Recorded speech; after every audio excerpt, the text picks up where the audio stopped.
Y a-t-il contradiction entre la doctrine sur la création et la théorie de l'évolution?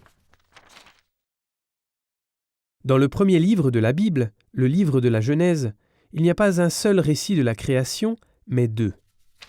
Le premier dit « Dieu crée un tas de choses, puis les animaux, puis l'être humain, point. » Le deuxième dit « Dieu crée un tas de choses, puis l'homme. Ensuite les plantes et les bêtes des champs. Et parce qu'un pingouin ou un lapin ou un mammouth ne peuvent pas vraiment correspondre à l'homme, Dieu crée donc un deuxième être humain, la femme. Happy end, c'est fini. » Il y a quelque chose ici qui ne va pas. L'ordre dans les deux récits se contredit, n'est-ce pas? Bon, si la Bible voulait nous dire avec ses récits exactement comment les choses se sont développées biologiquement, alors de fait, ce serait faux, on aurait un problème. Mais ce n'est pas l'intention de la Bible. Elle nous présente au contraire deux commentaires théologiques sur la création. Le premier nous explique le rapport de l'homme avec la création.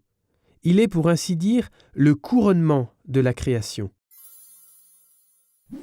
Le deuxième nous explique le rapport entre l'homme et la femme. Les deux sont équivalents, ils se complètent et ils sont unis dans l'amour. C'est le cœur du message des récits bibliques de la création.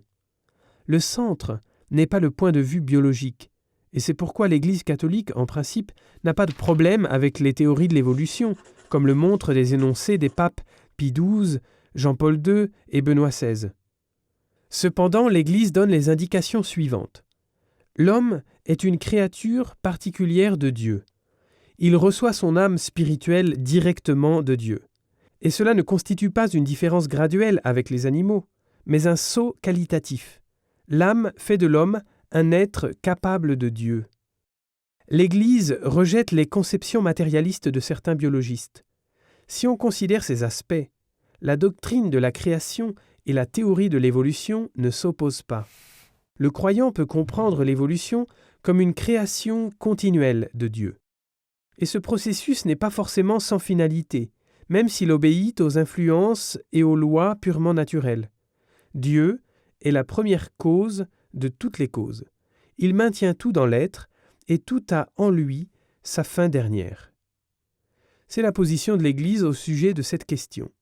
Elle fait remarquer certaines vérités, mais elle laisse à la science la recherche des processus et des lois naturelles.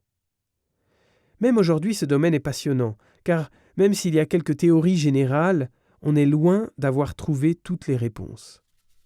Par exemple, jetons un coup d'œil sur le comportement instinctif des animaux. Ici, il y a plein de questions irrésolues sur les lois qui commandent le développement. Les abeilles peuvent communiquer la direction et la quantité de nourriture avec une danse. Bon, ce n'est pas tout à fait ça, mais c'est vrai qu'elles dansent. Comment un développement aussi complexe pouvait-il exister chez des insectes? Les modèles connus ne donnent pas toutes les réponses. Cela ne veut pas dire que la science ne trouvera pas un jour de réponse, mais simplement qu'aujourd'hui, on ne comprend pas tout. Au contraire, la recherche passionnante de la vérité doit se poursuivre, accompagnée de la volonté de se corriger peut-être à l'occasion.